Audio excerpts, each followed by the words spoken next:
वरना फिर ये होगा कि अगर कोई भी पक्षकार, उस्मानाबाद का हो, औरंगाबाद का हो, कोई भी पक्षकार हो, अगर वो अपनी तरफ से कोई रिटर्न नोट सबमिट करता है या कोई बात लेके आता है सामने, रिटर्न नोट्स भी एक आर्ग्यूमेंट की तरीके से होता है। जो हमने आर्ग्यूमेंट किया उसको हमने रिटर्न जो आपको करनी थी लेकिन टाइम बचाने के लिए, टाइम बाउंड होने की वजह से आप नहीं कर पाए, तो वो रिटर्न नोट्स में हम सबमिट कर देते हैं। सब बीजेपी के एक तरीके से मशहूर हैं, इनके ऊपर बीजेपी का स्टैंप लगा हुआ है। तो ये बीजेपी द्वारा एक कोशिश की जा रही है कि अदालत को अभी किसी तरीके से अपने कंट्रोल में रखें, लेकिन मुझे नहीं लगता और हमको इस नजरिए से देखना भी नहीं चाहिए। और बाबा साहेब अम्बेडकर का दिया हुआ संविधान इतना मजबूत है, हमको यकीन है। इशाउस भाई साहब, जो औरंगाबाद नामांतरण का मामला रहा है उसमें कोर्ट ने कल डायरेक्शन का बोला था, जो बता दिया। अभी उसमें एक नया एंगल आया है कि कोर्ट ने कुछ टाइम दिया है रिटर्न नोट्स सबमिट करने का। तो रिटर्न नोट्स होता क्या है और क्यों सबमिट करना है? जहां तक मेरी जानकारी है, कल मैं वहां था, कोर्ट ने ऐसा सब पक्षकारों को रिटर्न नोट्स सबमिट करने को नहीं कहा है। हमारी तरफ से तो रिटर्न नोट्स पहले ही सबमिट किए जा चुके हैं और जहां तक मेरी जानकारी है बाकी भी पक्षकारों की तरफ से जिनको भी रिटर्न नोट सबमिट करने थे उन्होंने सबमिट कर दिए। कल डायरेक्शंस के लिए मैटर रखा था क्योंकि अटॉर्नी जनरल का ये कहना था कि मैं कुछ 10 मिनट की मेरी कुछ बहस बाकी है। इससे पहले एक बार अप्रोच हुए थे बीच में कोर्ट में, तो उस वक्त सारे पक्षकार और या उनके वकील वहां मौजूद नहीं थे। तो कोर्ट ने ये कहा कि ऐसे मैं आपको अकेले नहीं सुन सकता हूं, मैं डायरेक्शंस के लिए मैटर रखूंगा फाइनली, उस वक्त आपकी जो भी बात है आप कर सकते हैं। बट जब हमने कल देखा उन्होंने कोई बहस नहीं की, उन्होंने कहा कि मैं अपनी सारी बहस पे कंक्लूड कर। सबसे पहले जो हमारे सीनियर काउंसिल हैं अंतुरकर साहब, उनसे कोर्ट मुखातिब था कि अभी किसको कुछ कहना है या सब कुछ कोई अपनी बातें कह चुके हैं सारे पक्षकार। अंतुरकर साहब ने कहा कि हमने अपनी सारी बातें रख दी हैं, अब अगर ये कुछ नई बात करते हैं तो हम उसका जवाब दे सकते हैं, वरना हमने अपनी तरफ से सारी बातें कर दी हैं। हमने अपने रिटर्न नोट्स भी पहले ही सबमिट कर चुके हैं।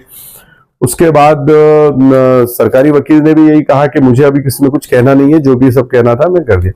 उसके बाद कुछ पक्षकारों की तरफ से ये बात आई कि हम इसमें अभी और कुछ नए सबमिट करना चाहते हैं। तब उस पर अटॉर्नी जनरल ने ऑब्जेक्शन दिया कि अभी कोई नई बात नहीं रखी जा सकती क्योंकि सारी बहस कंप्लीट हो चुकी है, तो कोई नई बात तो रखी नहीं जा सकती। नहीं तो फिर उसको अटॉर्नी जनरल को जवाब देना पड़ेगा, तो फिर इसको केस को आप रिजर्व फॉर ऑर्डर कैसे कहेंगे? जब केस की फाइल क्लोज हो रही है अदालत में सारी बहस की, तो इसमें अब नई किसकी तरफ से भी कोई बात नहीं आ सकती।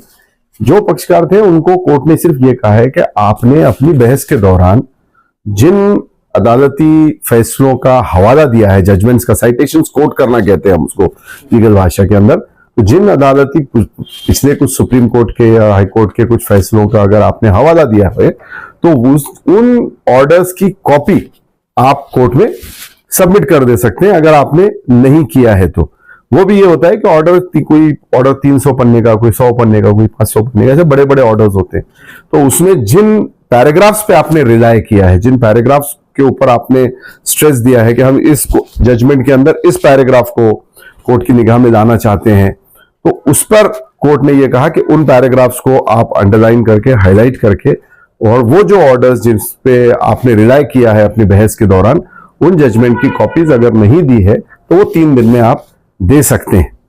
ये सबके लिए कहा है।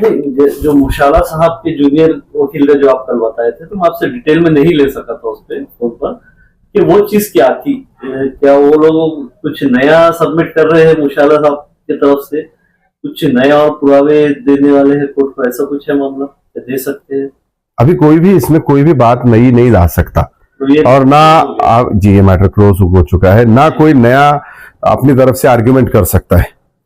वरना फिर ये होगा कि अगर कोई भी पक्षकार, उस्मानाबाद का हो, औरंगाबाद का हो, कोई भी पक्षकार हो, अगर वो अपनी तरफ से कोई रिटर्न नोट सबमिट करता है या कोई बात लेके आता है सामने, रिटर्न नोट्स भी एक आर्ग्यूमेंट की तरीके से होता है। जो हमने आर्ग्यूमेंट किया उसको हमने रिटर्न फॉर्म में भी दिया, या जो बातें किसी और पक्षकार के वकील ने कर दी लेकिन वो हमारे दावे में भी है या और लोगों के दावे में भी है, वो बहस नहीं करते हैं क्योंकि कोर्ट का टाइम बचाना एक होता है कि बार बार मुद्दे रिपीट ना हो। लेकिन रिटर्न में आप अपना जवाब, जो आपने बहस की और जो आपको करनी थी लेकिन टाइम बचाने के लिए, टाइम बाउंड होने की वजह से आप नहीं कर पाए, तो वो रिटर्न नोट्स में हम सबमिट कर देते हैं। या जो हाईलाइटिंग पॉइंट्स हमको बताने हैं कोर्ट को, क्योंकि बहस जब होती है कोर्ट को नोट डाउन करता है, लेकिन उस वक्त याद दहानी के लिए उसको रिटर्न फॉर्म में भी सबमिट किया जा सकता है। आपका जो भी जवाब है उसको रिटर्न नोट्स कहते हैं। तो अब ये जो जवाब है इस पे ही बाद में सरकारी वकील का जवाब आता है।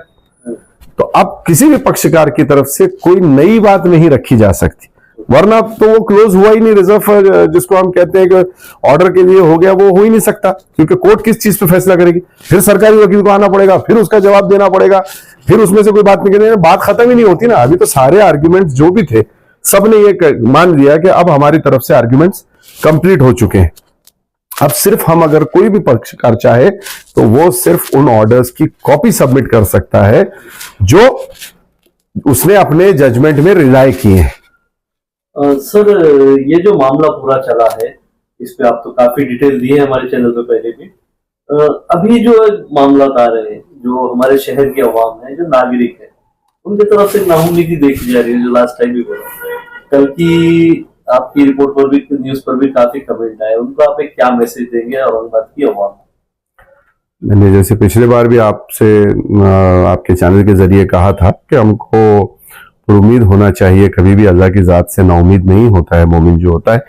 और ठीक है, जनता का इस वक्त जो भी नाउम्मीदी जनता में देखी जा रही है, मायूसी देखी जा रही है, उसको हम समझ सकते हैं, क्योंकि पिछले जो भी अभी तक जितने शहरों के नाम बदले गए या जो भी इंसिडेंट्स हुए, या और बाबरी मस्जिद का इशू हुआ, अभी ज्ञानव्यापी का रिसेंटली चल रहा है, तो ये सारा जो इस वक्त के हालात है, सिचुएशन है, उसको देखते हुए एक आम इंसान को मायूस होना ये तो स्वाभाविक है। यहां तक कि अगर आप सुप्रीम कोर्ट के जो जजेस हैं, जस्टिस ओक जैसे, इनको अगर आप सुनेंगे या इनके अगर आप इंटरव्यूज पढ़ेंगे, या और भी जो बड़े बड़े सीनियर वकील हैं सुप्रीम कोर्ट के, उनके भी अगर आप इंटरव्यूज देखेंगे तो उसमें भी आ रहा है कि कहीं ना कहीं जुडिशरी पे दबाव लाया जा रहा है। लेकिन साथ ही साथ अगर आप देखेंगे कि इस वक्त जो हालात निकल के आए हैं, जैसे अभी इलेक्टोरल बॉन्ड्स का जो मसला चल रहा है, या बाकी भी दूसरे जो कुछ मसले मामले चल रहे हैं, अभी बीच में मेयर का इलेक्शन का हुआ, तो कोर्ट के भी जो रवैया है वो सरकार के प्रति कहीं ना कहीं सख्त होता जा रहा है। इसी वजह से जो है, तो अभी अगर आप देखेंगे तो 3 से 4 दिन पहले बीजेपी के 600 वकीलों ने एक कुछ चिट्ठी लिखी है सुप्रीम कोर्ट को कि आपको विरोधी पक्ष की तरफ से ये किया जा रहा है। ये एक प्रेशर टैक्टिक्स है जो बीजेपी द्वारा की जा रही है। ये जितने वकील जो सारे सो कॉल्ड नाम आए हैं उसमें बड़े बड़े कि इन्होंने चिट्ठी लिख दी, इन्होंने चिट्ठी लिख दी, ये सब बीजेपी के एक तरीके से मशहूर हैं, इनके ऊपर बीजेपी का स्टैंप लगा हुआ है। तो ये बीजेपी द्वारा एक कोशिश की जा रही है कि अदालत को अभी किसी तरीके से अपने कंट्रोल में रखें। लेकिन मुझे नहीं लगता, और हमको इस नजरिए से देखना भी नहीं चाहिए। अदालत जब तक किसको हम कहेंगे कि निष्पक्ष है, जब तक इस देश में लोकतंत्र जिंदा है, और बाबा साहेब अम्बेडकर का दिया हुआ संविधान इतना मजबूत है, हमको यकीन है कि इंशाल्लाह इस चीज में हमको न्याय मिलेगा।